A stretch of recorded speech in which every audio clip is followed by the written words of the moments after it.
Bienvenidos al programa de formación digital 2021 de la Fundación EPSOR, el programa especialmente dirigido a todos los médicos dermatólogos interesados en la psoriasis y en la dermatitis atópica. 12 días, 6 sesiones especiales, una cumbre virtual y más de 27 horas de contenido médico. Seguirán profundizando tu formación y actualización profesional dermatológica a distancia con contenido de calidad. Hoy, EPSOR, tu comunidad digital de formación médica a distancia. Acompaña esta sesión especial del programa de formación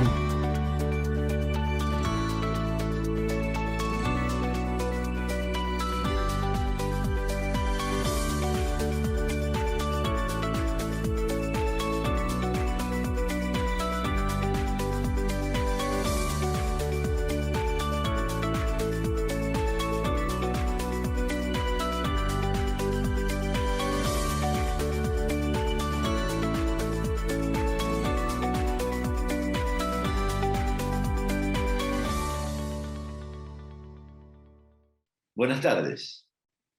Bienvenidos a este lanzamiento del programa de entrenamiento digital en dermatitis atópica de EPSOR. EPSOR surge a comienzos del año 2020, en parte como una necesidad producto de la coyuntura sanitaria de la pandemia, y en parte por una idea que veníamos elaborando desde tiempo atrás, que es crear un medio de comunicación y formación digital con foco en psoriasis y otras dermatosis inmunomediadas.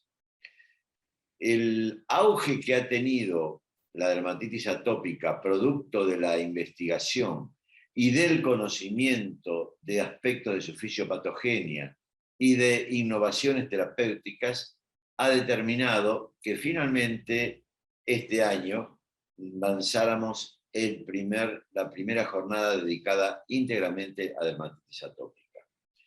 Nuestro particular agradecimiento a la empresa farmacéutica, sobre todo en el día de la fecha, al laboratorio Sanofi, a todos los participantes y expositores y a todo el público que nos sigue del otro lado de la pantalla. Hola, bienvenidos a una nueva sesión especial de Fundación EPSOR. Hoy EPSOR EDA, dedicado a dermatitis atópica. Ahora, ¿por qué dermatitis atópica? Dermatitis atópica porque es una enfermedad inmunomediada prevalente, de alto impacto en la calidad de vida de los pacientes, sobre la cual se ha generado en el último tiempo mucha información novedosa, y por eso la necesidad de educación, y sobre la cual están apareciendo nuevos fármacos que requieren de nuestra atención y de nuestro aprendizaje para su correcto manejo. Entonces, ¿qué tenemos que tener además? Tenemos que tener para un programa educativo, tenemos que tener expertos. Y hoy tenemos expertos. En este primer día de EPSOR EDA tenemos el doctor Jorge Máspero, hablando de medicina translacional en dermatitis atópica. Tenemos a la doctora Mariel Giobo hablando del devenir del día a día del paciente con dermatitis atópica. Y tenemos a la doctora Margarita Larralde hablando de las formas clínicas y de los diagnósticos diferenciales que también maneja la doctora Larralde. Entonces, gracias por integrarse, gracias por participar dentro de las actividades de la comunidad de EPSOR.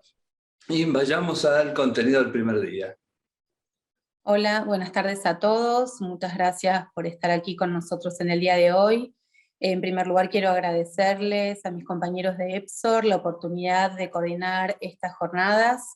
Creo que nos encontramos, sin lugar a dudas, frente a una nueva etapa en la dermatitis atópica, una etapa que nos muestra adelantos en el conocimiento de la enfermedad y especialmente grandes adelantos en las posibilidades terapéuticas.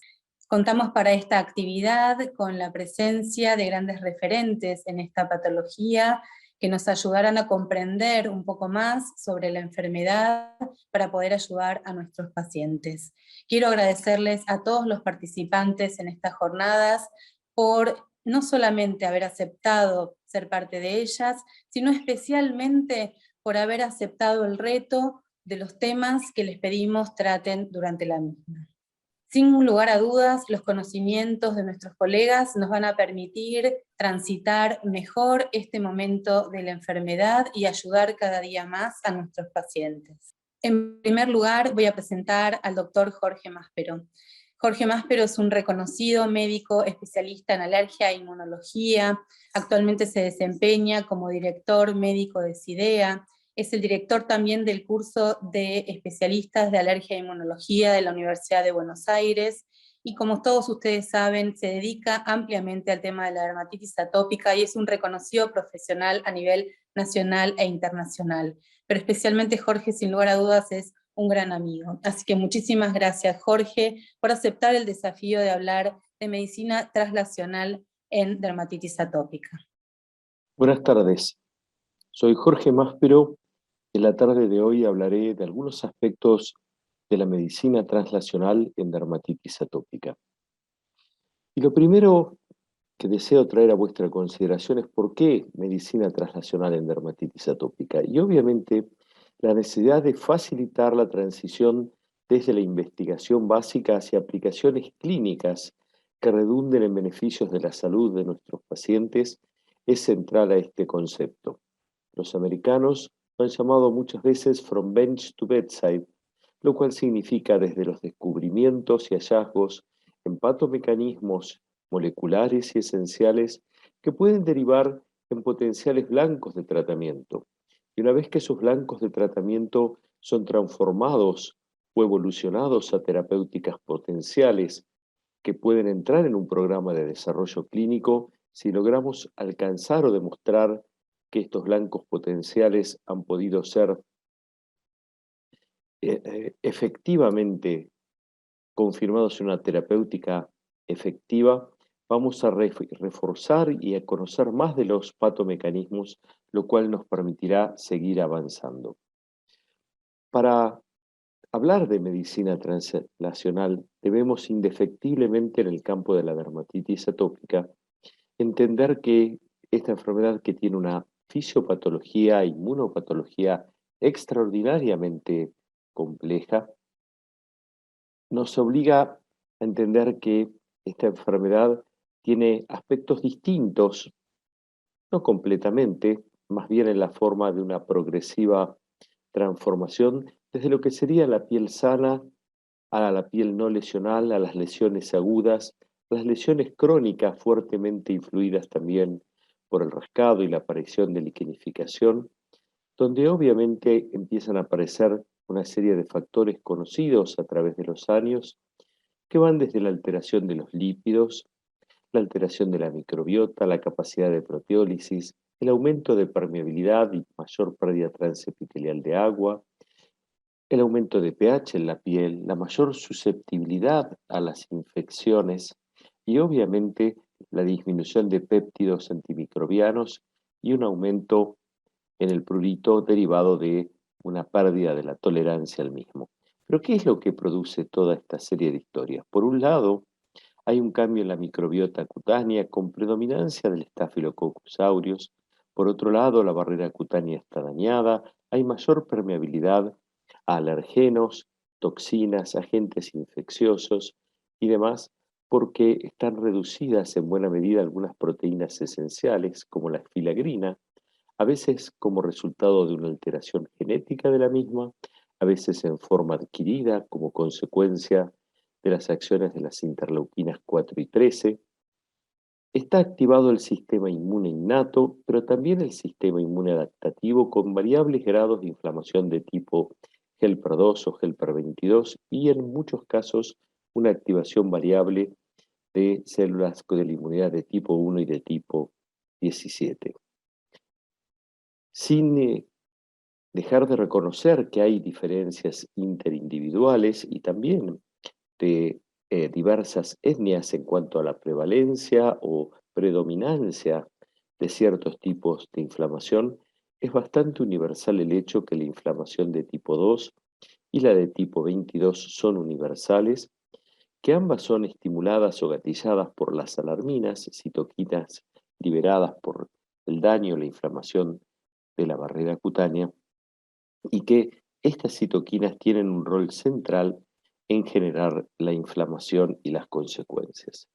Las más importantes probablemente son las interleuquinas 4 y 13, que tienen un rol directo en afectar el estrato córneo y disminuir la función de la barrera cutánea, y así como también disminuir la generación de péptidos antimicrobianos, ceramidas, moléculas de adhesión como la loricrina, la involucrina y la producción de filagrina.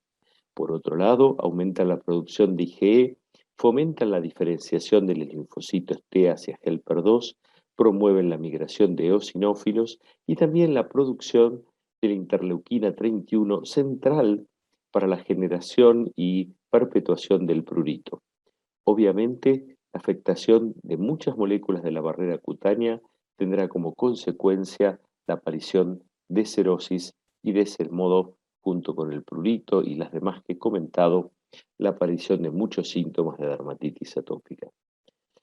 Los efectos de la interleuquina 22 y la 17 igualmente no son para menospreciarlos, tienen un rol mayor en la inducción de la hiperplasia epidérmica de las lesiones crónicas, tienen un rol inhibiendo la diferenciación terminal de los queratinocitos y también, junto con las citoquinas de tipo 2, tienen un rol en aumentar o promover la colonización por Staphylococcus aureus. Es así entonces que la patogénesis de la dermatitis atópica es compleja y existen mecanismos interrelacionados para generar cambios inmunológicos, inflamación, prurito, defectos de la barrera cutánea y alteraciones del microbioma, los cuales pueden estar gatizados por distintos tipos de alergenos, pero también por defectos innatos del epitelio. Y en ese contexto hay avances translacionales selectivos. Por ejemplo, el conocer que la barrera cutánea está alterada y que tiene deficiencia de ceramidas se ha trasladado a la generación de una serie de productos dermatológicos con alto contenido de ceramidas capaces de compensar o solucionar esta situación en buena medida. La disbiosis, caracterizada por la sobrecolonización de Staphylococcus aureus, ha permitido pensar en el uso de probióticos o, como veremos más adelante, en bacterioterapia para poder reemplazar esta microbiota completamente anormal. La inflamación generada por las interleuquinas 4, 13 y otras ha derivado en la generación de anticuerpos monoclonales antirreceptor o anticitoquinas, y conociendo cómo es que estas citoquinas activan las vías inflamatorias intracelulares, la aparición de inhibidores tópicos y orales de las janusquinasas. Obviamente, la generación de otro tipo de fármacos, como los inhibidores de fosfodiesterasas, ha seguido el mismo camino, y la aparición de anticuerpos anti-interleuquina 31 o su receptor se ha derivado del conocimiento de esta citoquina en el prurito. Veamos ahora cuál es el rol de las citoquinas en el mantenimiento del prurito crónico en la dermatitis atópica, ya que por años hemos tratado a los pacientes con dermatitis atópica con todo tipo y colores de antihistamínicos de primera generación, segunda, combinaciones, etc. Y en realidad los receptores de histamina tienen un rol en el prurito agudo, pero mucho menor en el prurito crónico, en el cual las citoquinas interleuquinas 31, 4 y 13 son realmente las más importantes para el mantenimiento de esta cuestión. Y no solamente porque hay receptores en las neuronas sensoriales que permiten esta situación, sino porque también existen vías nerviosas que se hipertrofian y ven favorecida o sensibilizada su capacidad de conducir estímulos pruritogénicos hacia el sistema nervioso central. Existen así receptores para el thymic stromal lymphopoietin, para la interleuquina 33, para la interleuquina 31, la 4, receptores de histamina H1, H4, receptores vainilloides de tipo 1 y de tipo 2, todos los cuales tienen un rol en el mantenimiento y generación del prurito crónico en la dermatitis atópica. La señalización, en particular por interleuquina 4, de estas neuronas sensoriales y pruritógenos contribuye realmente en forma muy importante al prurito crónico, y se ha demostrado que el bloqueo de los receptores de interleuquina 4 y 13 o el bloqueo de sus vías de transmisión o activación bloqueando los JAKs es sumamente eficaz para disminuir en forma rápida el prurito. Y acá lo vemos esquematizado, como el rascado genera la liberación de interleuquinas 33 y TSLP. Estas actúan sobre sus receptores, pero a su vez inducen la generación de células que producen interleuquinas 4, 13 y 31, que actuando sobre sus propios receptores, a su vez van a generar más prurito. Vemos aquí esquematizado en el prurito agudo los roles dominantes de las interleuquinas 31 e histamina, en el prurito crónico el rol central de las interleuquinas 13 y 4 y la posibilidad de bloquear el receptor de interleuquina 4 y el de la 13 y los receptores JAK, lo cual lleva al alivio del prurito. Los mecanismos neuroinmunológicos del prurito recién están siendo descifrados, pero muy claramente la aparición de muchos tipos de moléculas nuevas va de la mano con una nueva perspectiva para el tratamiento no solo de la dermatitis atópica, sino de muchas enfermedades pruriginosas. Si resumimos entonces, el conocimiento de las citoquinas y la inmunopatología de la piel nos muestra que estas son el vínculo que relaciona la inmunidad con la disfunción epitelial y el prurito en todas las etapas de la dermatitis atópica, así como también en la susceptibilidad a infecciones y un microbioma alterado. Y desde el punto de vista translacional, esto ha dado origen a la aparición de un sinnúmero de potenciales agentes terapéuticos que intentan hacer blanco en muchas de las moléculas que ya mencioné, entre ellos el tezepelumab, distintos tipos de antiinterleuquinas 33, el nemolizumab, que bloquea la interleuquina 31, el dupilumab, que bloqueando el receptor alfa de interleuquina 4 inhibe la acción de las interleuquinas 13 y 4, tralo y lebrikizumab, que son anticuerpos que se unen a la interleuquina 13. También ha habido intentos con antagonistas de la interleuquina 22, los cuales no han demostrado toda la eficacia que se esperaba, excepto en subgrupos muy particulares de pacientes. Y si vamos a avanzar en nuestro conocimiento, es necesario que nos internemos aún más en el mundo molecular. He comentado antes que las interleuquinas 4 y 13 podían ser bloqueadas, bloqueando la cadena alfa de su receptor común, y esto es lo que hace el dupilumab. Pero también podemos bloquear sus efectos, bloqueando o inhibiendo las moléculas JAK centrales para la señalización que deviene de la unión de las citoquinas a sus receptores. Vayamos por un lado y primero a las antagonistas del receptor alfa, como el dupilumab. Es un anticuerpo monoclonal humanizado que bloquea el receptor de interleuquina 4 y como este es común a la interleuquina 4 y 13, bloquea todas las señales de activación de ambas citoquinas. Como resultado de esta inhibición, la barrera epitelial se restaura, aumentan los niveles de filagrina, puede a veces aumentar paradojalmente la interleuquina 17 y en algunos pacientes aparecer alguna señal psoriasiforme, pero lo que es más importante es que en buena medida dejan de migrar a la piel las células de memoria de tipo 2, las que tienen el cutaneous lymphocyte antigen, que tienen que ver con la perpetuación de la enfermedad. Desde el punto de vista del sistema JAK-STAT, aquí esquematizado como una citoquina al unirse a su receptor provoca la dimerización de las dos cadenas del receptor de citoquinas. Esta situación permite que los receptores JAK se fosforilen y activen y a su vez que se acoplen a ellos las moléculas STAT, las cuales son a su vez fosforiladas por las moléculas JAK. Las moléculas STAT fosforiladas migran al núcleo y se unen a genes dentro del DNA de la célula, permitiendo activar o inhibir distintos tipos de ADN y de este modo generando la producción de respuestas proinflamatorias. Resumimos en este Último slide entonces, las potencialidades que nos ha permitido conocer la medicina translacional desde la inmunopatología de la dermatitis atópica. La potencialidad de bloquear interleuquinas 4 y 13 con dupilumab, de bloquear interleuquina 13 con lebrikizumab y tralokinumab, ambas moléculas van a estar en el mercado pronto, bloquear con nemolizumab la interleuquina 31 y alternativamente bloqueando los distintos tipos de moléculas JAK, bloquear las señales de activación como se ha logrado en forma sistémica o tópica con diversos tipos de moléculas como por ejemplo el delgocitinib, abrocitinib, upadacitinib. Por último, y para terminar, vayamos a algo que es no solo translacional, sino clínicamente evidente, y es el problema que nos representa la colonización por Staphylococcus aureus de nuestros pacientes con dermatitis atópica.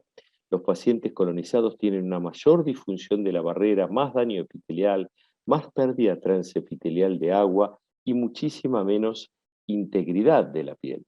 Así, a su vez, tienen mucho mayor expresión de inmunidad de tipo 2, y esto se debe en buena medida a lo que se ha dado en llamar la virulencia del Staphylococcus aureus en dermatitis atópica. Y se sabe que hay distintos tipos de factores de virulencia, desde la producción de exotoxinas con actividad superantigénica, pero también que pueden producir daño directo en la epidermis, destruir la barrera, etcétera, y promover de ese modo inflamación.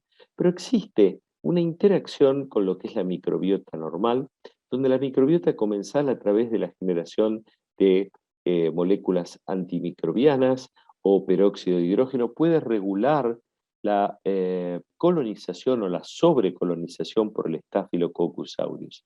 Y lo que se ha visto es que en condiciones de enfermedad realmente hay una mayor expresión de genes de tipo 2 cuando el Staphylococcus aureus esté ahí. Pero como correlato de toda esta información, se han empezado a descubrir nuevas variantes de Staphylococcus, como por ejemplo el Staphylo hominis alfa 9, que está presente en sujetos sanos, pero que no se conoce que cause infecciones, es sensible a antibióticos, no produce biofilms y es muy común en la piel no inflamada, pero no en la piel de sujetos con dermatitis atópica.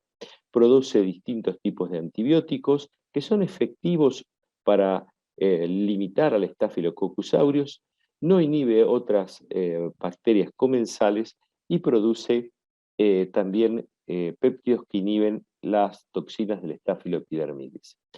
Este microorganismo ha sido desarrollado en una forma de bacterioterapia que ha presentado sus resultados preliminares de fase 1 a principios de este año, y lo que se hizo aquí realmente fue screenear sujetos que tenían obviamente colonización con Staphylococcus aureus, se los randomizó a un preparado que tenía esta particular cepa de Staphylococcus alfa 9, y los pacientes fueron evaluados. Y lo que se vio es que había una reducción no solo de síntomas, sino también de la colonización. Es bien marcado en la piel lesional, aquí se ve en azul, la reducción de la colonización por Staphylococcus aureus por el Staphylococcus hominis A9.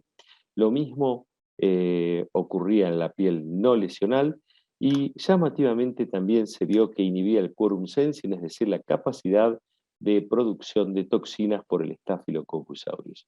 Y esto nos abre, dentro del contexto, una vez más, de medicina translacional, la apertura de posibilidades de nuevos tratamientos para el futuro cercano, y que espero que podamos utilizar para beneficio de nuestros pacientes en los años por venir. Un ejemplo más de cómo cambia el microbioma con esta forma de bacterioterapia tópica. Quiero mencionarles que hay no solo con Staphylo hominis A9 estudios, hay con muchas otras bacterias. Algunas son más exitosas que otras, pero esto probablemente en los próximos 5 a 10 años será un nuevo hito del tratamiento. Muchas gracias por su atención.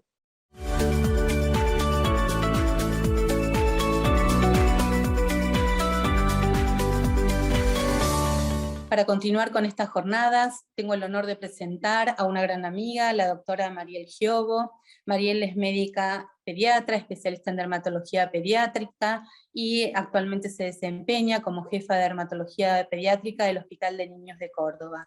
En esta oportunidad hemos desafiado a Mariel a que nos hable lo que es el devenir del paciente con dermatitis atópica. Muchísimas gracias, Mariel, por aceptar esta invitación. Hola a todos, yo soy la doctora Mariel Giobo, médica jefa del Servicio de Dermatología del Hospital de Niños de Córdoba, y en esta ocasión me voy a referir al camino que hacen los pacientes con dermatitis atópica. En primer lugar, son chicos que nacen sanos, con un muy buen peso. En las primeras semanas pasa totalmente inadvertida esta enfermedad porque el niñito tiene una piel para un bebé. En los próximos meses empieza a notar la madre, los padres, los familiares, esa piel seca, serótica, y a eso acompaña molestias en el descanso. Es un chico que se torna irritable, rechaza su pecho, no descansa bien, se mueve mucho en la cunita, manera tal de que hacen una primera consulta al pediatra.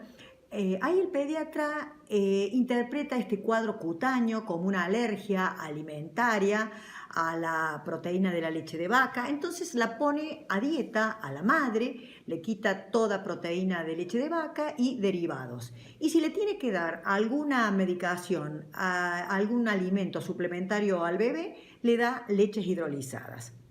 Este cuadro continúa, la lesión cutánea mejora relativamente, pero persiste esa sequedad y esa serosis importantes. Deciden hacer una consulta a un dermatólogo.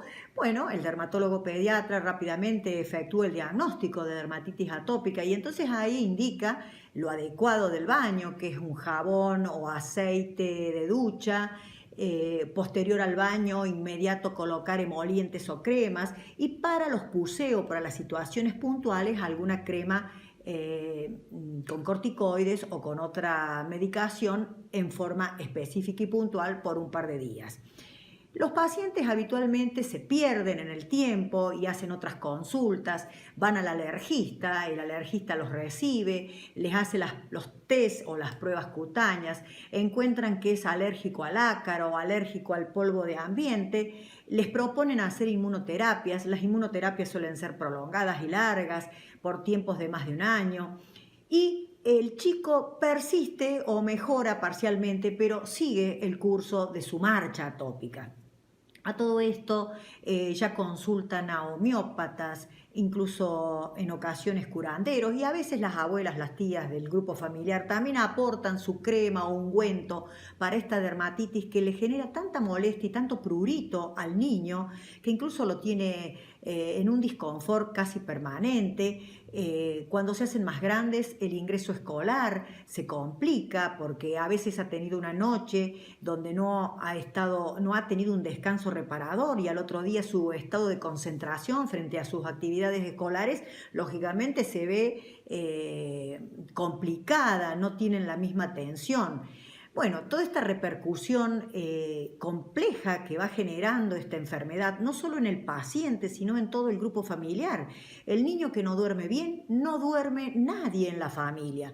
Manera tal de que es como un signo guión muy importante el estar alerta al descanso del bebé o del niño. Si el niño de noche no duerme, es que algo le está pasando, algo no estamos haciendo bien.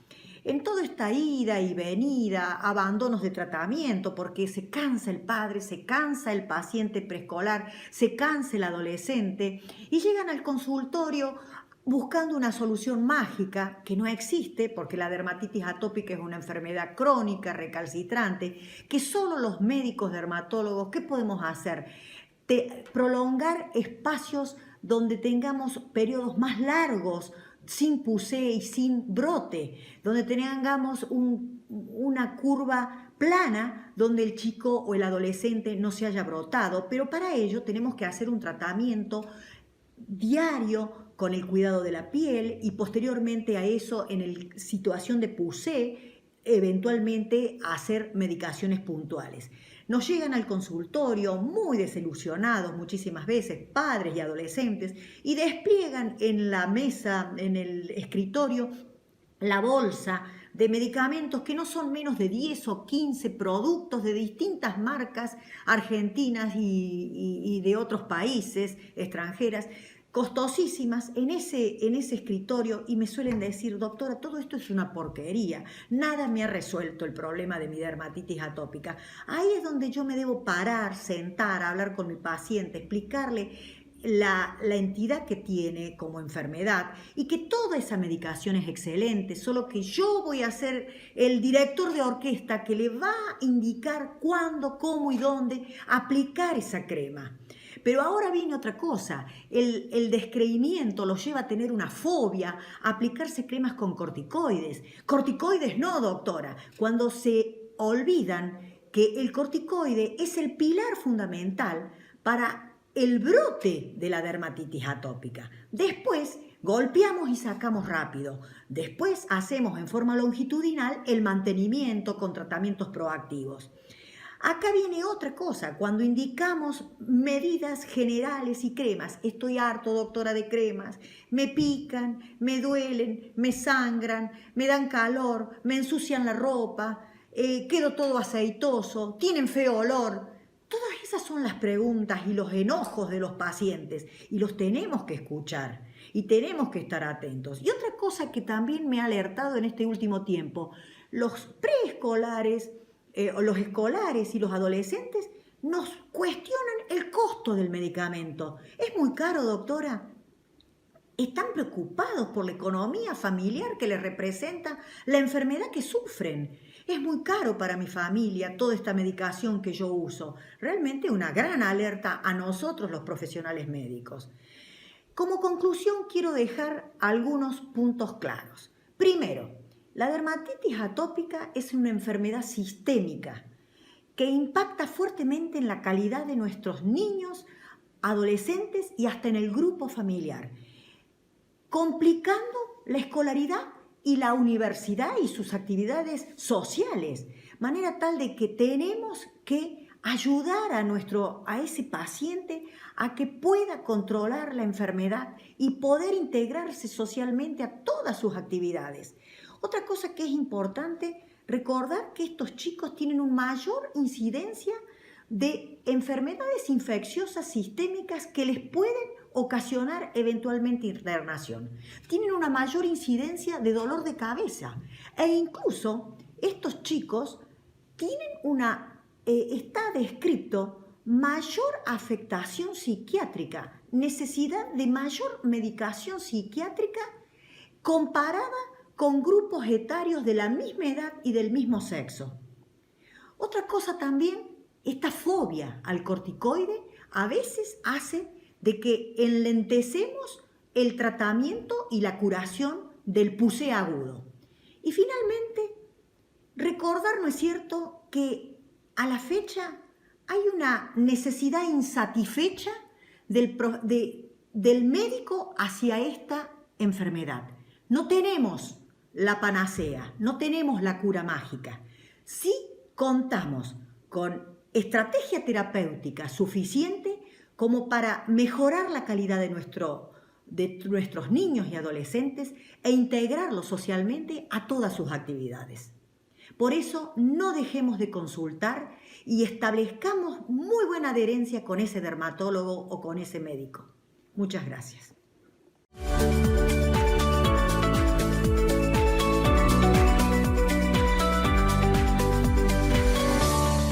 Como última charla en esta jornada, vamos a tener el honor de presenciar una conferencia de la profesora doctora Margarita Larralde.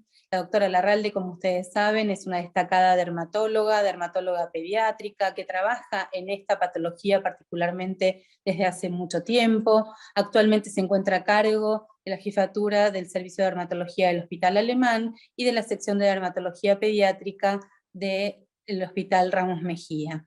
Margarita en esta oportunidad nos va a hablar sobre formas clínicas de la dermatitis atópica más allá de lo que uno cree. Obviamente en este caso le vamos a pedir que nos hable de lo que es la complejidad del diagnóstico diferencial y de las posibilidades clínicas que tiene de manifestarse la enfermedad. Muchísimas gracias, Margarita, por aceptar esta invitación. Hola a todos. Bueno, muchísimas gracias a EPSOR, esta cumbre tan interesante. Gracias a la doctora Carla Castro por la invitación. Y hablando con ella, planteamos un poquito algunas formas clínicas de dermatitis atópica, más de lo que uno cree. Y un poco lo que ella me decía es llevar sobre todo la experiencia de lo que uno ha visto en dermatitis atópica. Vamos a hablar un poquito de un espectro de dermatitis atópica psoriasis, algún paciente que hemos tenido oportunidad de ver, dermatitis por molusco contagioso, cuánto no relacionado a la dermatitis atópica, líquen estriado y prurigo nodular. Esta es una discusión que se ha venido llevando en estos últimos años, si la psoriasis y la dermatitis atópica son dos enfermedades o un espectro de la misma. Esto ha sido motivo de discusión en los grupos del Eczema Council Internacional y además en los council de psoriasis. Hubo reuniones en las cuales se hablaron de ellas, cada especialista hablaba y veía lo que se podía relacionar en cuanto a la epidemiología, la fisiopatogenia, la historia natural, los tratamientos y las comorbilidades de ambas enfermedades. Sabemos que durante muchos años la dermatitis atópica se le interpretaba como una enfermedad alérgica, una alteración inmune. La psoriasis se hablaba de la enfermedad del queratinocito, luego empezó a surgir el concepto de barrera cutánea que se mantiene en la actualidad, y en la dermatitis, la psoriasis, empezaban a hablar de los mediadores de la inflamación, como los factores, como vemos allí. Y luego comienza también a tenerse el concepto de barrera cutánea más interleuquinas, y en la de la psoriasis, el factor de necrosis tumoral más las interleuquinas. También se ve que, o se planteó, este equilibrio en TH1 y TH2, que estaba dado en algunas enfermedades con más presencia del TH1, en otras con presencia del TH2, con lo que eso allí conllevaba, y que en la psoriasis había como una tendencia a la presencia del TH1, como se veía, por ejemplo, en los cuadros de tuberculosis de lepra tuberculoide, y a la inversa, en la dermatitis atópica, era mucho más común la presencia de TH2, con las interleuquinas que vemos allí, parecido a lo que pasaba en la lepra lepromatosa. Si nosotros vemos los esquemas, el paradigma de la patogénesis de la dermatitis atópica y el paradigma de la psoriasis, vemos que en algún punto algunos de estos factores se comparten, como por ejemplo en una dermatitis atópica crónica vemos que tienen a veces factores de TH1 como lo que tienen los cuadros de psoriasis.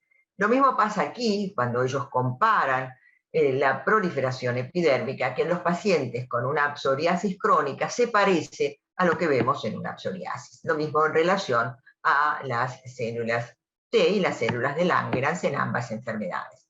Lo mismo sucede aquí con la visión inmunológica, donde en la psoriasis lo que vemos es un gran número de interleuquinas 17, mientras que en la dermatitis atópica vimos que había otras interleuquinas que eran mucho más frecuentes. ¿Qué características tiene en realidad la dermatitis atópica y la psoriasis en común?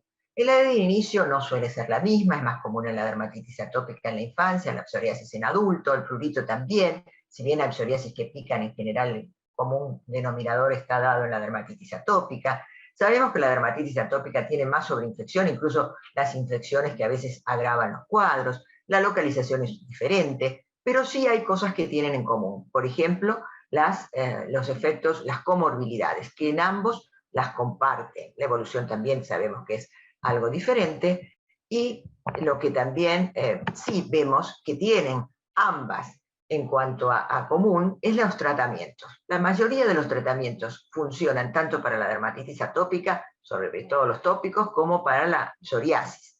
Hay algunas diferencias, pero en general ambos tienen buenos resultados. Lo mismo que muchos de los tratamientos sistémicos, la fototerapia pasa lo mismo. Los biológicos, bueno, son un target específico, entonces aquí probablemente la mayoría sean un poquito más específicos, pero también sabemos que algunos biológicos pueden responder en ambas enfermedades, lo mismo que los nuevos fármacos, como por ejemplo los inhibidores del JAK. Hubo un grupo de médicos que estudiaron, o un grupo alemán que estudió qué sucedía con la dermatitis atópica y la psoriasis, y lo que ellos vieron que las comorbilidades se le parecían mucho uno y otro. Y lo mismo pasó en relación a las enfermedades metabólicas. Entonces voy a mostrarles ahora un paciente, que es lo que nosotros vemos que de alguna manera seguramente todos aquellos que hacen enfermedades inflamatorias lo han visto, cuando no hemos recibido un informe de una biopsia que dice cuadro de dermatitis espongiótica psoriasiforme, por ejemplo. Esta era una nena de 12 años que fue seguida por el grupo nuestro, con la doctora Paula Luna, y esta chiquita recibió múltiples tratamientos, una relativa respuesta, se le hicieron múltiples biopsias, vamos a mostrar las fotos, que daban eczema psoriasiforme, psoriasis. Vean aquí, en el año 2012, esta nena, un prurito muy intenso, lesiones bien eczematosas, se las va controlando y esas lesiones se hacen mucho más hiperqueratóticas, como vemos aquí, que parecen ya y se acerca a lo que uno ve como un cuadro psoriasiforme, y aquí es donde el informe es una psoriasis. Se la trata con un biológico, con secukinumab, y esta paciente rehace, vuelve a la normalidad. En este último tiempo volvió a hacer una recaída y aquí valoraremos qué tratamiento se le hace. Entonces, como concepto, la psoriasis y la dermatitis atópica, dos enfermedades, un espectro, pero también debemos pensar, ¿es la dermatitis atópica una sola enfermedad o en realidad es un síndrome de dermatitis atópica con distintas entidades? Porque sabemos que una dermatitis atópica aguda no se comporta igual que una crónica, una forma intrínseca, una extrínseca, la del niño y el adulto son diferentes, hay dermatitis atópica donde hay una alteración en la filagrina y otras no, y hay dermatitis atópica, y eso se ha estudiado mucho, que tiene diferentes características, incluso inmunológicamente, tanto en los orientales como en los occidentales. Entonces, se vio, por ejemplo, que el dupilumab responden a veces diferentes de acuerdo a los distintos tipos de dermatitis atópica. Y también se postula que podría haber otras vías, como la interleuquina 17, 23, 22, 14, 13, especialmente en algunos fenotipos de dermatitis atópica y en algunos grupos orientales. Entonces, aquí podemos decir que en realidad todavía no está claro si en realidad son dos enfermedades o un espectro. Algunos postulan que sí y otros postulan que no, pero lo cierto es que muchas veces algunas de las interleuquinas se encuentran en una y otra enfermedad. Depende el momento evolutivo y también depende en qué tipo de dermatitis atópica nos encontremos. Entonces, hasta el día de hoy seguimos pensando que son dos enfermedades distintas, pero de alguna manera están muy emparentadas, por lo tanto todavía no está cerrado este capítulo. Esta es otra entidad que de alguna manera me gustó traerla y quizás es algo muy sencillo, pero si yo veo este paciente con esta lesión de eczema unilateral, yo lo que primero debo pensar en este chico, que tiene un molusco contagioso. Y acá ven el molusco contagioso. Es decir, que los eczemas en general, la dermatitis atópica, suele verse en forma bilateral. Cuando yo veo por algún motivo, como en esta nena, que tiene una lesión solamente en un ojo, vean aquí la lesión blanquecina, escamosa en esta zona, yo debo ir a buscar, que a veces son muy pequeñas las lesiones, el molusco contagioso. Aquí lo mismo, es muy común en la zona de pliegues, vean acá, un importante eczema, y acá encontramos al molusco. Esta última semana, y dije, bueno, saquemos esta foto, viene esta paciente a la consulta. Cuando llega me dice que tiene un eczema, lo veo, lo miro, que la paciente, todos estos pacientes en general, tienen una dermatitis atópica de base, pero la presencia del molusco hace que se ponga de manifiesto. Ya tenían una dermatitis atópica o van a tener una dermatitis atópica, pero la realidad es que en general no se da en cualquier paciente. No todos los pacientes tienen estas manifestaciones. Probablemente necesitamos tener una alteración a nivel de la barrera epidérmica, una alteración genética que haga que estos chicos tengan moluscos. ¿Por qué? Porque el molusco probablemente active a la dermatitis atópica y en los atópicos es más común también tener moluscos. Vean aquí, en este slide, lo que vemos es la dermatitis atópica en un brazo y en el otro no. Esto ya nos debe hacer pensar, ir a buscar, quizá esto para los que hacen pediatría es muy común, pero este es un público probablemente también que vea pacientes adultos, y esto en la infancia es muy común. Y acá vemos muy lejito, y quizás si no lo sospechamos, no lo encontramos.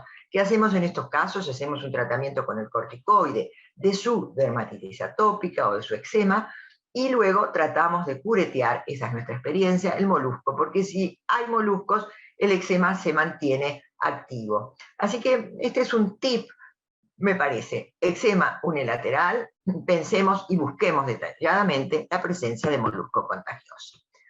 Otra entidad que también vemos en la infancia, también se puede ver en el adulto, que forma parte del criterio menor de Hanifin-Raska, que se ve en el 84% de los pacientes que tienen esta entidad, que es el líquen estriado, suelen tener dermatitis atópica.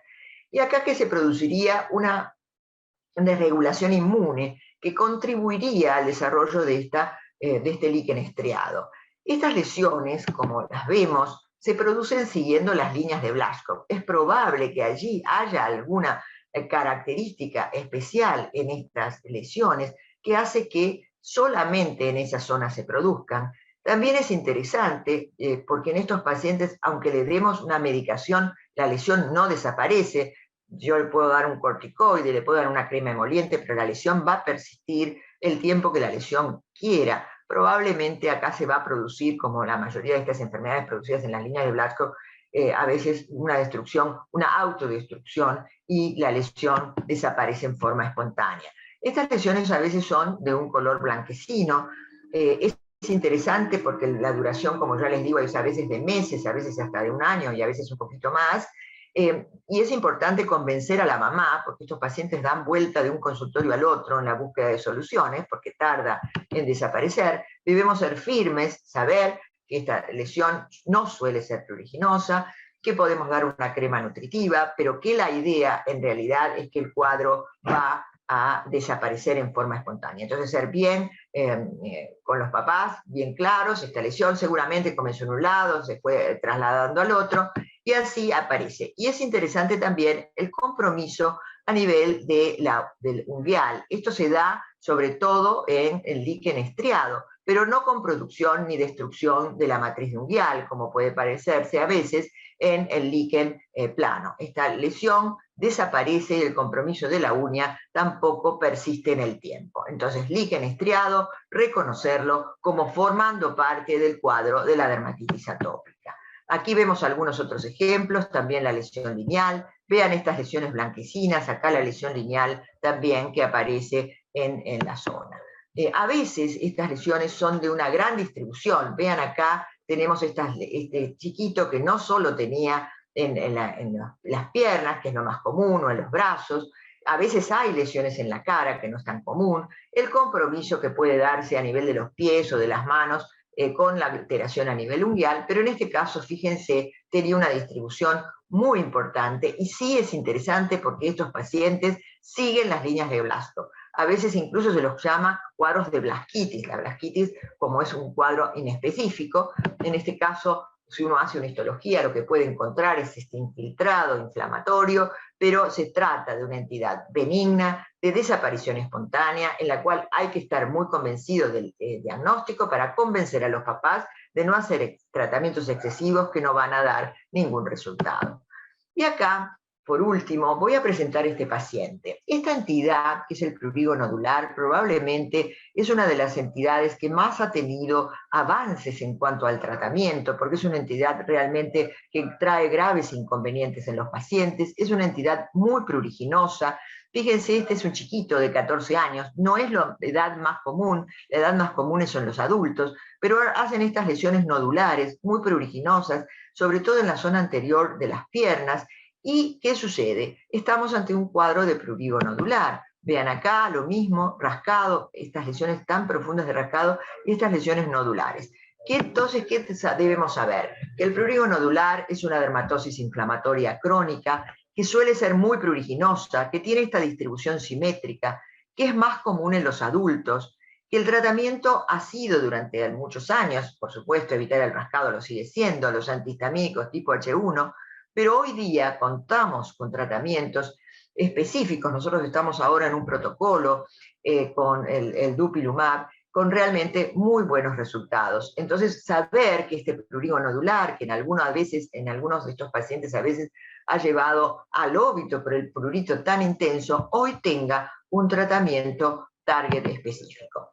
Entonces, un poco esta charla quiere ser un poco mostrar algunas algunas perlitas de aquello que vivimos en el día a día. Y saber y entender que estos avances en el último tiempo han cambiado muchas de las evoluciones de nuestros pacientes. Muchísimas gracias, EPSOR, por darme la oportunidad de comentar estos casos. Muchísimas gracias.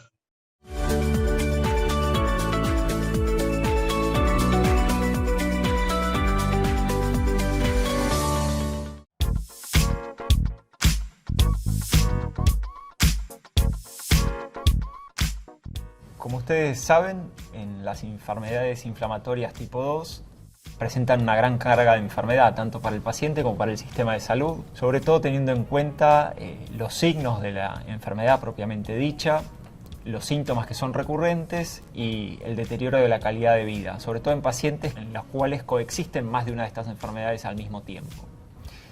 En este tipo de enfermedades, la interleuquina 4 y 13 tienen un rol fundamental en lo que es la cascada inflamatoria, y es ahí donde dupilumab tiene un rol protagónico porque bloquea la acción de estas dos interleuquinas, produciendo una acción principalmente en lo que es la reducción tanto de los síntomas y de los signos y mejorando la calidad de vida.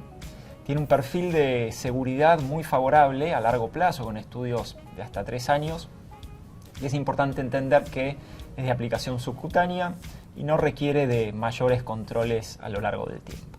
Desde Sanofi buscamos en todas las áreas terapéuticas dar soluciones innovadoras a necesidades insatisfechas en el ámbito de la salud, y lo que implica dupilumab para nosotros es el primer paso de una serie de lanzamientos que vamos a tener a lo largo de estos años. Ya les mencioné el rol de dupilumab en lo que es la dermatitis atópica severa. Tenemos aprobado dupilumab hoy en lo que es el tratamiento de asma severo, y tenemos toda una línea de investigación también con dupilumab en diferentes patologías, ya sea alopecia areata, poliposis nasal, pénfigo, prurigo, esofagitis eosinofílica, entre un montón de otras patologías. Este es el primer paso. Hay otros productos que también se están desarrollando dentro de lo que es la unidad de investigación y desarrollo de la empresa. Solo por mencionarles algunos, tenemos el tolebrutinib, es un anticuerpo monoclonal cuyo objetivo es bloquear la acción de la interleuquina 33 y va a ser específicamente utilizado en lo que es asma y enfermedad pulmonar obstructiva crónica. Tenemos Ximab, que es un bloqueante OX40 que principalmente va a bloquear este ligando a nivel de la célula presentadora de antígenos a nivel epitelial. Y lo bueno de esta molécula es que va a bloquear la cascada inflamatoria un paso más arriba de lo que hoy lo estamos haciendo, ampliando, digamos, lo que es la inhibición o la atenuación de la respuesta inmune en estos pacientes.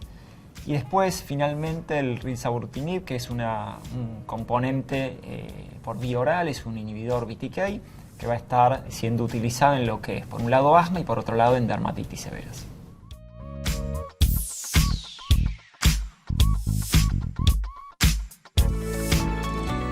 Acompaña esta sesión especial del programa de formación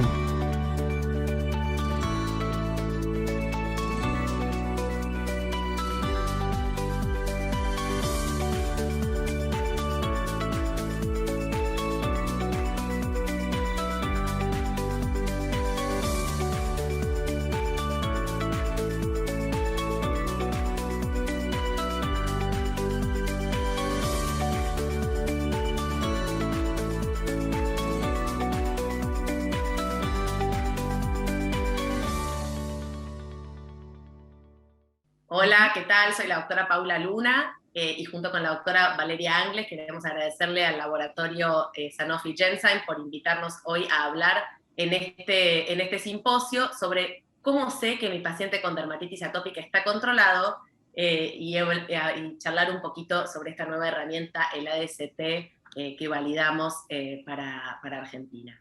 Entonces, además de estar yo como panelista, está la doctora Valeria Angles. Vale. Muchas gracias por la invitación. Sí, yo trabajo en el servicio de dermatología del Hospital Italiano y bueno, como Paula compartimos esta pasión por la dermatitis atópica, así que bueno, juntas vamos a estar en este simposio y también le agradezco al laboratorio. Bueno, la agenda, durante los 10 primeros minutos voy a hablar un poquito del cambio del paradigma en el manejo de la dermatitis atópica a largo plazo. Después Vale va a hablar un poco de este nuevo concepto de control y cómo medirlo. Y por último vamos a tener un espacio de más o menos 10 minutos para contestar preguntas y para abrir la discusión.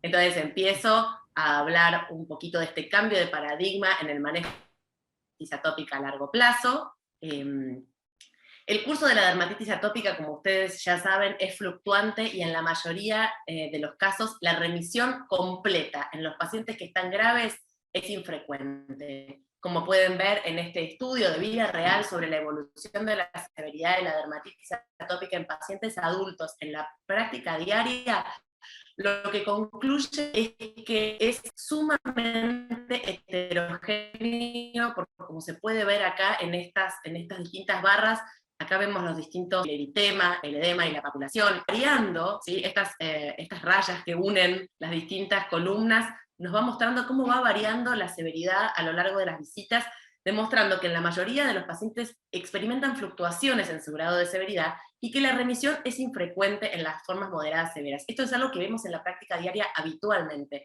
Pacientes que nos llaman y nos dicen, doctora, necesito ir a verla, estoy brotado, bueno, venite el lunes, y el lunes ya están perfectos, o pacientes que vemos el lunes, y el viernes nos escriben para decirnos, doctora, usted me vio el lunes, no tenía nada, y hoy estoy brotado de vuelta. Y parece mentira, entonces es muy, muy, muy fluctuante la dermatitis atópica.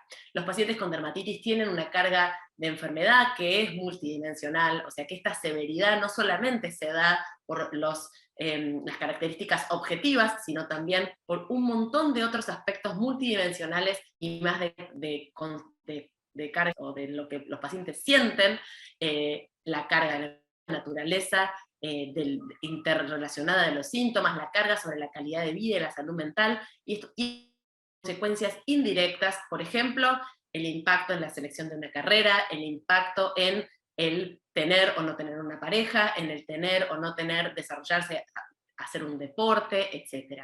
El manejo episódico, o sea, este manejo reactivo que a veces tenemos y que se justifica claramente en los casos leves y en algunos casos moderados, pero este tratamiento solamente de los brotes empeora o no colabora a controlar la carga de la enfermedad. Sabemos que en la actualidad contamos, por suerte, con múltiples tratamientos para dermatitis atópica. Algunos son los tratamientos clásicos y son los tópicos que siguen estando en realidad en boga para todas las severidades, pero especialmente como monoterapia para aquellos pacientes con dermatitis atópica leve y raramente como monoterapia para los pacientes con dermatitis atópica moderada, pero sin duda necesitamos los no biológicos, los inmunosupresores sistémicos, y también en la actualidad contamos con los tratamientos biológicos e incluso con las pequeñas moléculas que están en camino, los inhibidores JAK.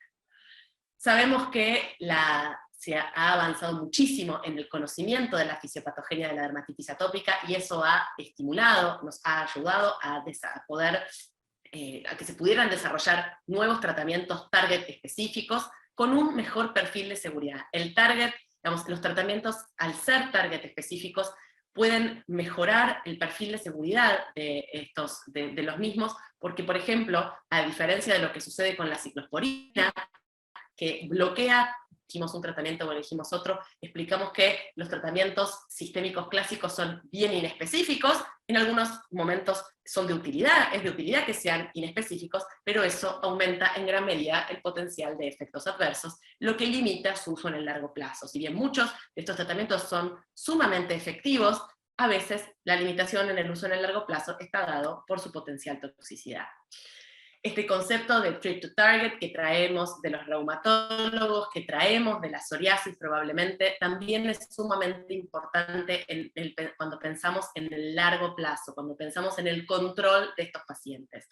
No alcanza solamente con decir el paciente hoy está bien, el paciente hoy está mal. Tenemos que utilizar scores, y también tenemos que utilizar estos scores para poder ir controlándolos en el tiempo y poder tomar nuestras decisiones basado en este concepto de control sí o control no.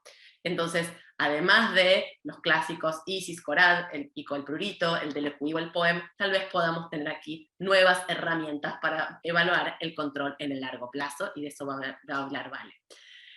Este cuadro es muy interesante porque habla de la media de duración del uso de inmunosupresores, que en este estudio no superó los 9,8 meses en la práctica clínica. Y esto ¿por qué es así? Probablemente no solamente por su eficacia, que en muchos casos, por ejemplo, la ciclosporina es sumamente efectiva para tratar la dermatitis atópica, sino que está, como mencioné previamente, limitado por sus efectos adversos. Tal vez el metotrexato y la azatioprina tienen menor tasa de efectos adversos, digamos, o pueden utilizarse mucho más en el largo plazo, pero tal vez sí están más limitados por su eficacia. Entonces los sistémicos clásicos tienen esas limitantes en el uso a largo plazo, que es probablemente lo que vamos a tener que hacer con estos pacientes.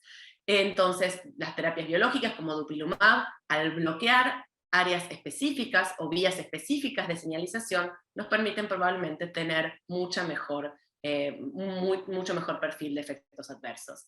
El programa clínico, además del desarrollo de dupilumab, a la actualidad es un programa sumamente robusto, incluso ya hay estudios a 52 semanas en pacientes de 12 a 17 años, y de muchas más semanas en pacientes adultos, con más de 10.000 pacientes tratados en los ensayos y ya en la vida real.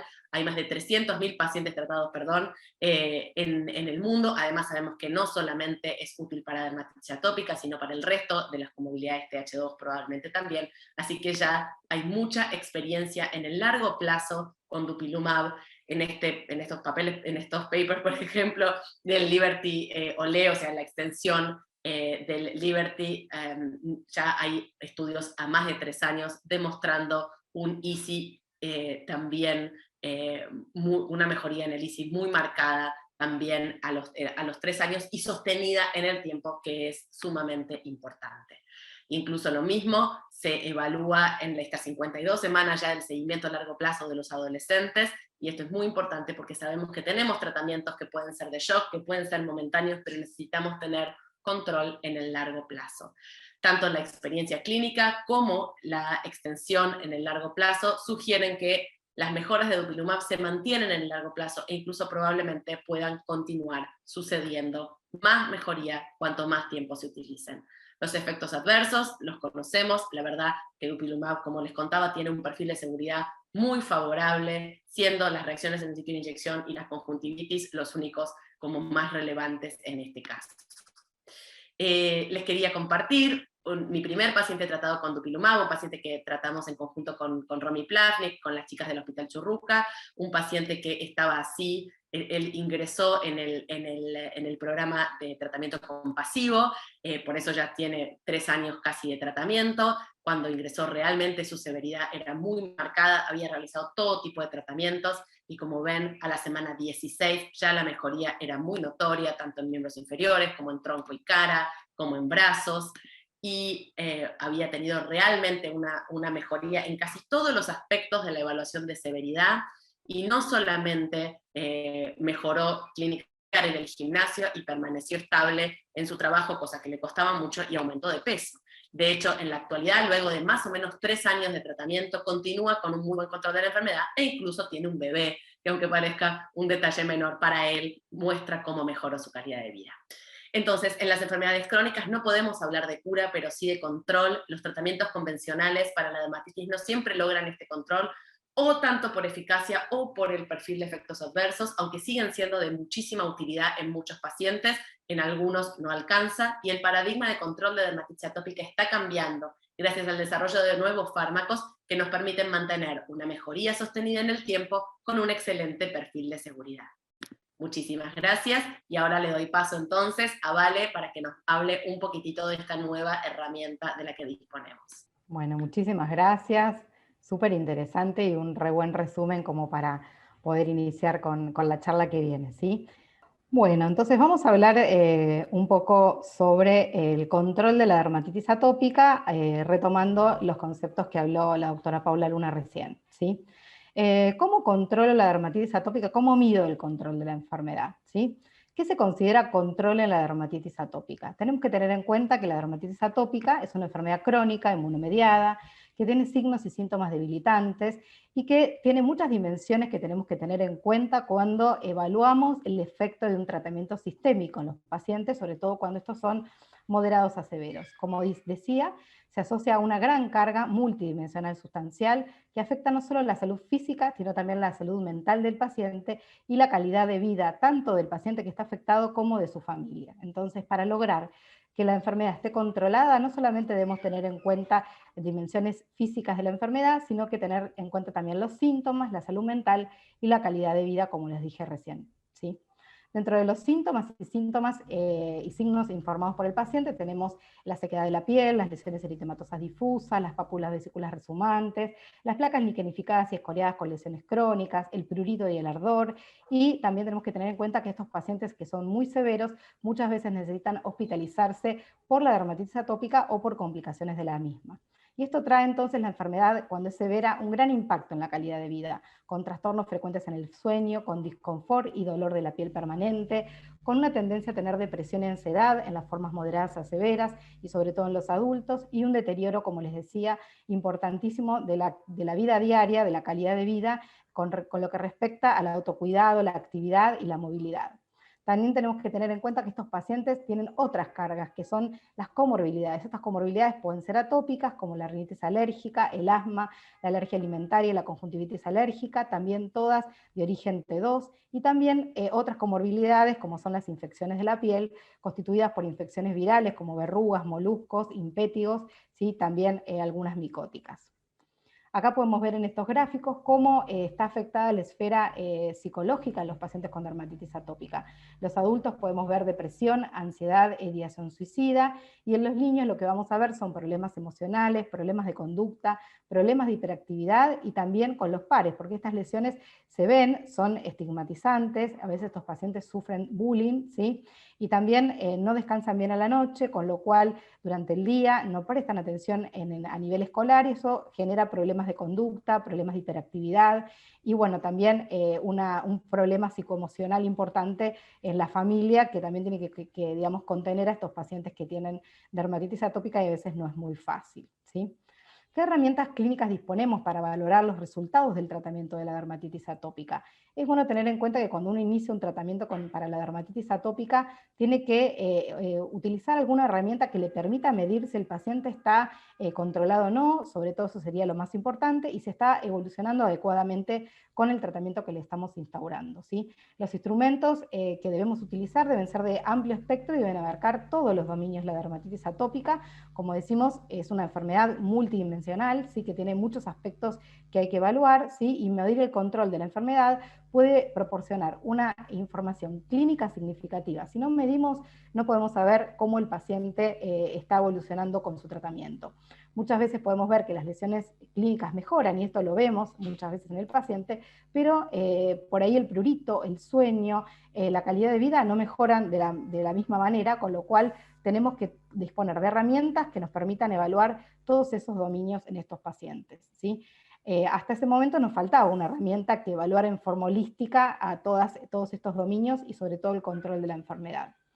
¿Cuáles son los dominios que debemos tener en cuenta? Ya que hablamos de dominios, sabemos que el HOME es una organización que lo que hace es bregar porque se utilicen las herramientas más específicas posibles para medir estos 4 dominios, ¿sí? Y lo que hace es ponerse de acuerdo también para decir qué herramienta es la mejor para cada uno de estos dominios y para utilizar sobre todo en los ensayos clínicos. Pero también tenemos que tener en cuenta que cuando estamos frente a pacientes moderados a severos, todos los dermatólogos deberíamos conocer y medir cómo van evolucionando nuestros pacientes con los tratamientos sistémicos. Para medir signos clínicos vamos a tener en cuenta el eritema, la escoriación, el edema, la papulación y la liquenificación. Vamos a ver qué herramientas vamos a usar. El EASI generalmente es la que vamos a indicar. Para medir síntomas reportados por el paciente, tenemos que medir picazón, dolor, trastornos del sueño, sangrado, resumado, supuración, agrietamiento, sequedad de la piel, ¿sí? Y descamación. para medir la calidad de vida que mide la picazón, el dolor, la incomodidad, el impacto en todas las actividades diarias, el impacto en las relaciones y también el impacto en el tratamiento. Y lo que andamos necesitando es una herramienta que permita medir todos estos dominios en forma conjunta y que sea en un corte en algún momento del paciente, que sea sencillo de hacer y que nos permita establecer si el paciente está controlado o no, ¿sí? Y que permita medir entonces todos, síntomas semanales de picazón y sueño, el impacto semanal en el estado del ánimo y la molestia, y el impacto semanal en las actividades, ¿sí? Entonces, ¿qué es lo que tenemos disponible para medir signos clínicos? Lo que recomienda el HOME es utilizar el EASI, pero también tenemos el SCORAD, el IGA, que es muy útil y muy sencillo de hacer. Para medir síntomas reportados por el paciente, disponemos del POEM, del NRS prurito, que es lo que mide la picazón, digamos, el VAS de prurito y el POSCORAD. Para medir la calidad de vida, lo que elegimos en general es el DLQI, lo que está marcado en rojo es lo que recomienda el HOME como primera línea para medir, digamos, cada una de estas esferas. Y para el control de la enfermedad a largo plazo se desarrollaron 2 herramientas, de las cuales vamos a hablar principalmente de la DCT, ¿sí? Que es una herramienta integral que permite medir el control de la carga multidimensional de la enfermedad en la práctica clínica y ver si a largo plazo mi paciente está controlado con el tratamiento que yo elegí para él. Acá en esta tabla lo que vamos a ver es lo que mide cada una de estas herramientas. Y vean que no hay una que pueda medir todo, ¿sí? El IGA va a medir signos clínicos, el EASI también, el SCORAD a los signos clínicos le va a agregar los síntomas, el prurito va a evaluar solo prurito, el POEM va a evaluar lo mismo que el SCORAD, generalmente son bastante correlativas y dan valores similares, o sea, permite estadificar bastante, digamos, bien al paciente, pero midiendo solamente signos y síntomas, ¿sí? El DLQI va a medir, además de los signos clínicos, el prurito y la calidad de vida. El HATS es una herramienta muy interesante para medir, digamos, el problema emocional o psicológico que tiene el paciente, sobre todo para medir ansiedad y depresión, ¿sí? Pero no hay una herramienta que permita medir todo esto junto y que permita medir a la larga también el control de la enfermedad, ¿sí? Entonces, no hay ninguna herramienta que sirva para medir todo lo que yo les comenté, ¿sí? Entonces, el control de la enfermedad se ha descrito de diversas maneras, ¿sí? Y puede significar cosas diferentes en el entorno del ensayo clínico, en la práctica clínica, o para los pacientes en la forma diaria, ¿sí? Dentro de los signos clínicos, lo que vamos a tener en cuenta es la exacerbación del eczema y el eritema, y dentro de los reportados por el paciente, el prurito del dolor. También es muy importante para medir cómo está controlada la enfermedad el impacto en el sueño. Esto ahora lo vamos a ver. También el impacto en las actividades diarias, el bienestar emocional y la cronicidad y las recaídas, ¿sí? La evaluación del control de la enfermedad es importante para establecer objetivos alcanzables en el manejo de la dermatitis atópica. Para esto, entonces, se desarrolló esta herramienta que se llama ADCT, que permite autoevaluar en forma integral al paciente sobre el control de la enfermedad, sobre todo en este caso dermatitis atópica, con 6 preguntas breves. Atopic Dermatitis Control Tool es el acrónimo, su acrónimo es el ADCT, y es lo que me voy a referir yo durante esta charla, ¿sí? Entonces, el Atopic Dermatitis Control Tool se desarrolló en respuesta entonces a una necesidad global de los pacientes, los profesionales de la salud y los investigadores para obtener un instrumento que me permita medir el control de la enfermedad. Ya lo dijo Paula, la dermatitis atópica no se cura, pero sí se puede controlar, y es muy importante ver si ese paciente que yo tengo con tratamiento sistémico está o no está controlado. Es una herramienta validada, es breve y fácil de completar, que eso en la consulta es súper importante, porque uno no tiene tanto tiempo como para decir, le hago un EASI, le hago un SCORAD, le hago un DLQI, y hago varias herramientas simultáneamente. Esto nos permite rápidamente ver si el paciente está controlado o no, y a la vez que lo pueda hacer el propio paciente, también es una ayuda para el médico, ¿sí? Y permite, como ya les contaba, tener un control multidimensional de la enfermedad. Puede ser autoadministrado, se le puede dar a través de un form al paciente para que lo complete en la sala de espera, se le puede dar también una planilla manual también para que la complete, puede ser utilizado en las consultas de rutina, y a la vez, cuando uno tiene el resultado y el paciente ve si está o no está controlado, permite dialogar y, digamos, entre médico y paciente ponerse de acuerdo qué hacer con el tratamiento. Es lo del treat to target que hablaba Paula, que también es muy importante, ¿sí? Las principales áreas cubiertas por el ADCT son la severidad general de los síntomas, la frecuencia de los episodios de prurito, el alcance de la incomodidad generada por la dermatitis atópica, el impacto en el sueño, el impacto en las actividades diarias y el impacto en el estado de ánimo o las emociones. Acá podemos ver las preguntas que abarca el ADCT.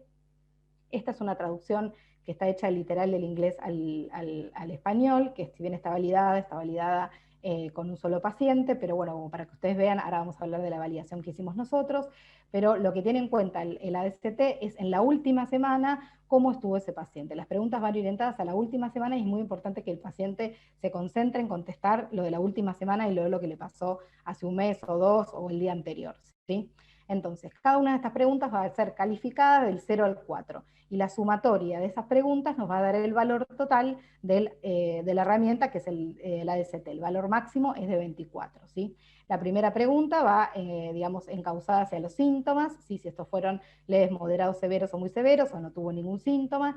La picazón, ¿sí? Si fue 1 o 2 días, hasta todos los días. Si estuvo muy molesto por el eczema, desde para nada hasta extremadamente. Si pudo conciliar el sueño o tuvo dificultad para permanecer dormido, de ninguna noche a todas las noches. Si tuvo alteraciones en sus actividades diarias, si tuvo un poco, algo, bastante, muy extremadamente, o si tuvo alteraciones en el estado de ánimo, que también es algo que evalúa, otra vez esferas que evalúa el ADCT.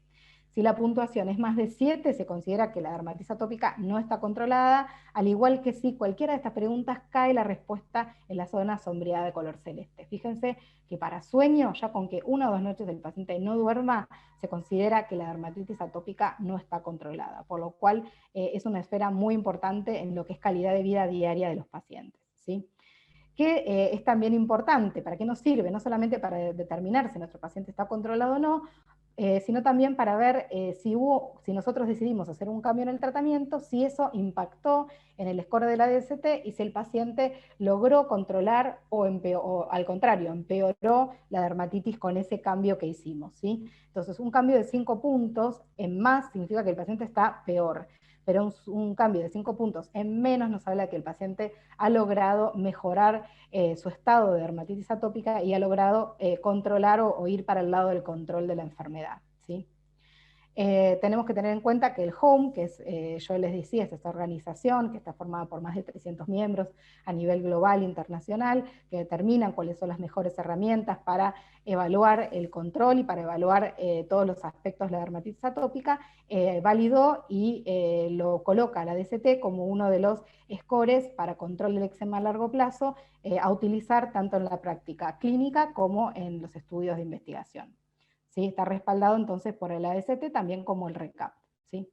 La validación, este trabajo, el ADCT, inicialmente fue desarrollado y validado en Estados Unidos con 270 pacientes que tenían diagnóstico clínico de dermatitis atópica y se pudo evidenciar que era una herramienta confiable para evaluar el control de la dermatitis atópica y para detectar entonces también un cambio en la actividad de una persona a lo largo del tiempo. O sea, no solo para el control, sino para ver cómo el paciente iba evolucionando también a lo largo del tiempo. Hay 2 publicaciones, una de Parisier, que es la inicial, donde se desarrolla el score y se valida, y otra de Simpson y colaboradores, que aplica este score en un trabajo longitudinal realizado a través de una encuesta en pacientes que estaban tratados con dupilumab. Así que estas son las 2 publicaciones que hay de validación realizadas con el Atopic Dermatitis Control Tool. También se vio que esta herramienta se pudo utilizar en ensayos clínicos, ahora vamos a ver eso, en la práctica clínica.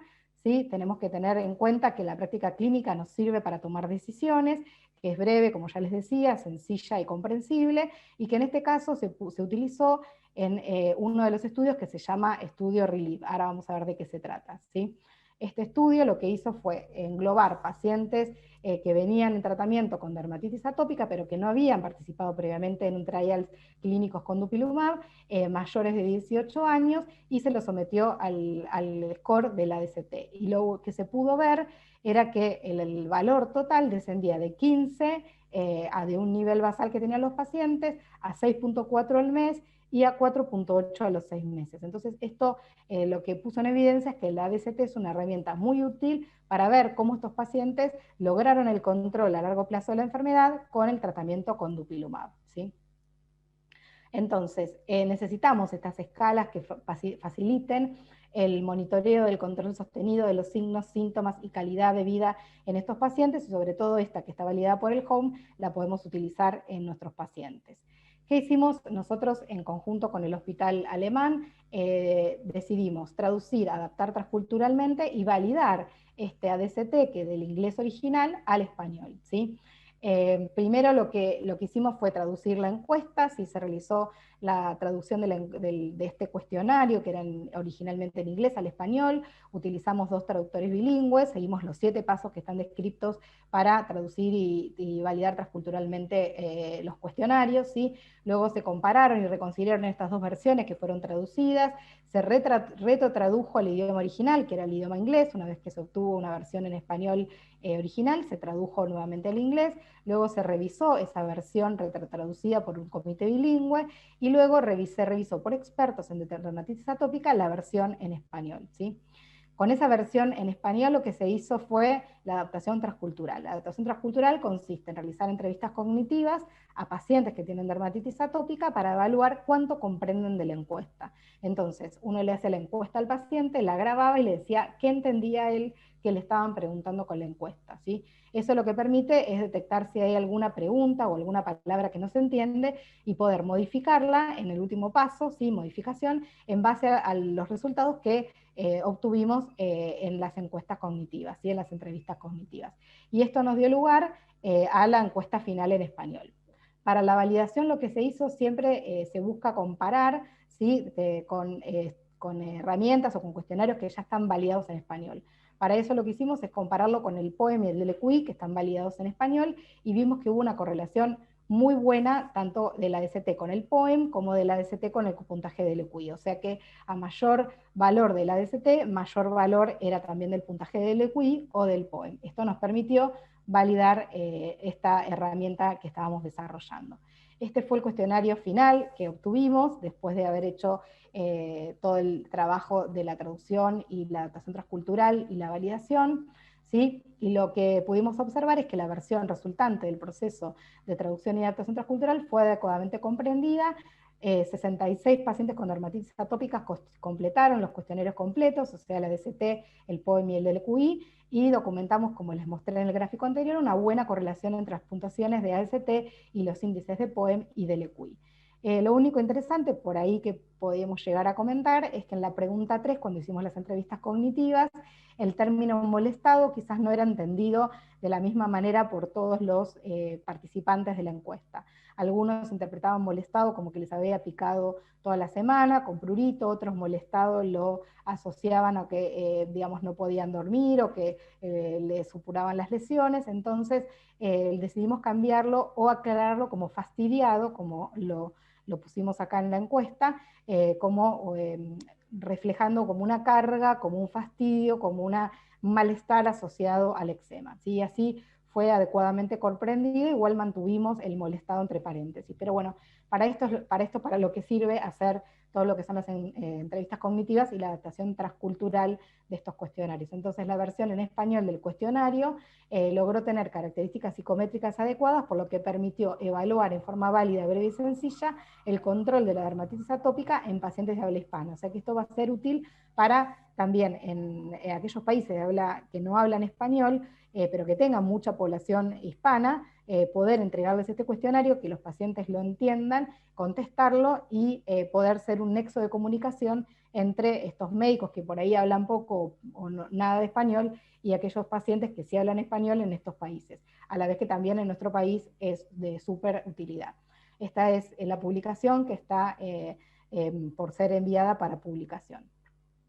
Entonces, como conclusión, un grupo significativo de pacientes experimentan una enfermedad persistentemente activa que tiene exacerbaciones recurrentes.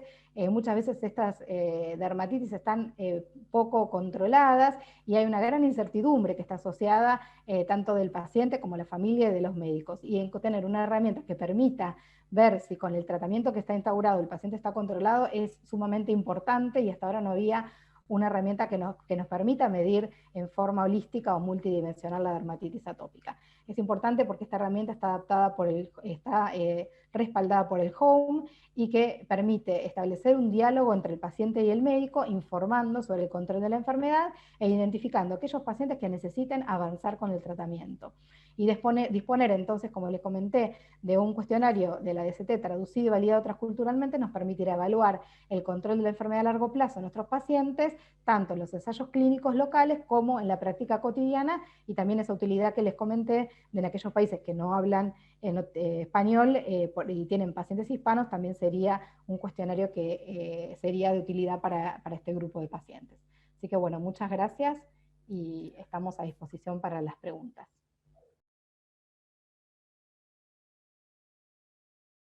Bueno, el cuestionario ADCT va a estar disponible cuando hagamos la publicación en español y validado y adaptado transculturalmente. Nos lo van a poder pedir a nosotras para que nosotros se lo autoricemos para que puedan utilizarlo. La idea es que todos lo puedan usar, la idea, lo hicimos para todos, para que todos puedan tenerlo a disposición y bueno, tenerlo para nuestros pacientes. Actualmente está, hay una versión que está validada, pero que no está hecho todo este trabajo que hicimos juntos de adaptación transcultural, así que yo esperaría tener esta versión como para empezar a utilizar la versión en español que corresponde, ¿sí?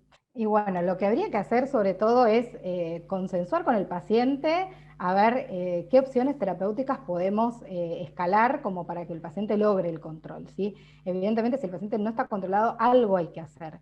Y a veces, como les decía, no solamente que mejore las lesiones clínicas, sino que mejore el prurito, el sueño. Si el paciente no mejora todo lo demás, no está controlado. Y bueno, y ahí tenemos que pensar en escalar el tratamiento y hablar con el paciente a ver qué tratamiento. Lo del Treat to Target que vos contaste, que también es muy interesante. En realidad, uno lo que mide es control con esas herramientas, no reemplaza en realidad, porque el EASI, el SCORAD, el DLQI lo voy a utilizar en otros momentos o para otras cosas, por ejemplo para estudios, ensayos clínicos, por ahí el EASI es súper exacto y es objetivo, entonces deja de lado todo lo que es subjetivo, lo que refiere el paciente, y quizás para ver la lesión en sí se va a necesitar el EASI o el SCORAD o el DLQI, pero sí, si yo tengo poco tiempo y estoy en el consultorio y quiero ver si el paciente viene bien o no con el tratamiento, quizás esta sea la única herramienta que necesite, ¿sí? Porque abarca en forma holística todas las otras, pero las otras también las voy a seguir utilizando para ciertos momentos del paciente o para ciertas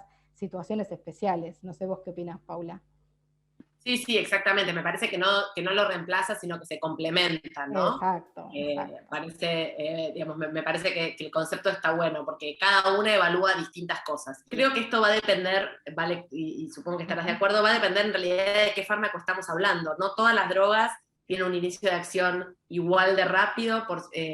Nos pasa lo mismo por ahí en psoriasis o en otras enfermedades donde sabemos que el inicio de acción del metotrexato tal vez tenemos que, para hacer una evaluación fidedigna, va a ser entre las 8 y las 12 semanas. Antes de eso no podemos hacer una verdadera evaluación de la eficacia. Hay pacientes hiperrespondedores que por ahí a las 2 semanas dicen, ay, ya estoy bárbaro, pero por lo general el metotrexato va a ser más lento, la ciclosporina va a ser verdaderamente rápida, los inhibidores JAK, la mejoría del prurito es casi inmediata, en dupilumab también tenemos que esperar un poco más porque la mejoría va siendo escalonada y también digamos, estas 8 o 12 semanas, incluso los pacientes siguen mejorando más allá de las primeras semanas de respuesta. Así que me parece que la pregunta esta no es fácil de contestar homogéneamente para todos los pacientes o para todos los fármacos, sino que vamos a necesitar identificar de qué fármaco estamos hablando. La verdad es que dupilumab, por ejemplo, o también el resto de los fármacos, se pueden, el manejo probablemente va a ser asociando otro tratamiento. Habitualmente lo más sencillo es asociar corticoides tópicos o inhibidores tópicos de calcineurina. A veces podemos asociar fototerapia e incluso a veces tenemos que asociar 2 sistémicos. Ojalá podamos evitarlo lo más posible, pero los sistémicos clásicos lo hacemos típicamente asociado a corticoides tópicos si es necesario, e incluso para dupilumab tenemos los estudios donde además, en los ensayos clínicos donde además del uso de dupilumab se hizo dupilumab más corticoide tópico, que también demostraron un buen control interbrote. Por esto de lo que estamos hablando, la dermatitis atópica no es homogénea, no está siempre igual, sino que cursa. Incluso cuando están en control los pacientes puede haber episodios de brotes y remisiones. Bueno, en Argentina hasta el momento dupilumab está aprobado a partir de los 12 años, de los 12 años de edad. Así que ya tenemos una herramienta disponible y aprobada desde incluso los pacientes adolescentes con dermatitis atópica.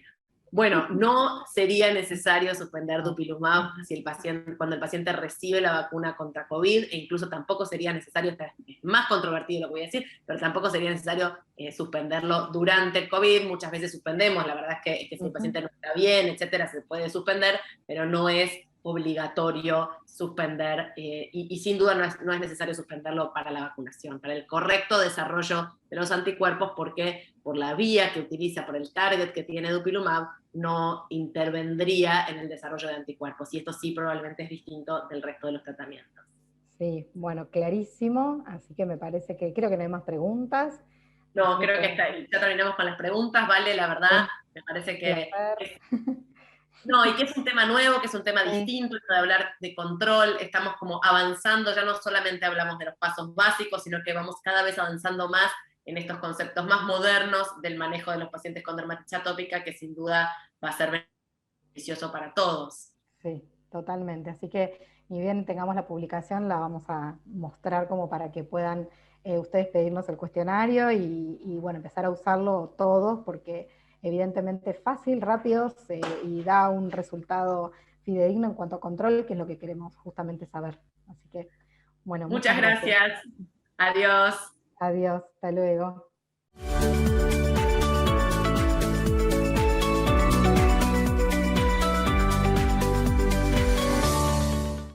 Bien. Bueno, luego de esta magnífica jornada, que sin duda ha llegado para quedarse, nuestro agradecimiento muy especialmente a los brillantes expositores y a sus presentaciones, nuestro agradecimiento a la industria, en este caso farmacéutica, en este caso al laboratorio Sanofi, que nos ha brindado un interesantísimo simposio, y a todos los que nos están siguiendo. Mañana completaremos con la segunda jornada este primer lanzamiento de entrenamiento digital en dermatitis atópica. Y cerramos un primer día con la alegría de tener gran cantidad de gente conectada, participando, integrándose a estas actividades de Fundación Epsor. Estamos muy contentos por el crecimiento de la comunidad de Epsor, una comunidad dedicada al aprendizaje por la vía virtual, por la vía digital, basado en compartir el conocimiento y compartir experiencias. Queremos agradecer a todos, a los conferencistas que han estado magníficos, a la doctora Carla Castro, que coordinó y que se ocupó de todos los detalles, al resto del Consejo Científico Asesor, la doctora Paula Borren, la doctora Marcela Lustia, y a todos ustedes que se integraron, y a la industria farmacéutica comprometida que ha participado de este día. ¿Cómo hacemos para vehiculizar nuestras preguntas, nuestros comentarios? Dos vías principales. Una, nuestro email, comunidad@epsor.org, y las redes sociales, @epsor_org. Los esperamos mañana en una segunda sesión de este Epsor EDA, esta educación continua en dermatitis atópica. Bueno, muchísimas gracias a todos los disertantes del día de hoy por haber participado de esta excelente jornada. Creo que hemos aprendido no solamente, digamos, actualizaciones respecto a esta patología, sino especialmente hemos tenido la posibilidad de ver la amplia experiencia de los disertantes que hoy nos acompañaron. Los esperamos mañana para continuar con esta actividad. Muchísimas gracias a todos. Acompaña esta sesión especial del programa de formación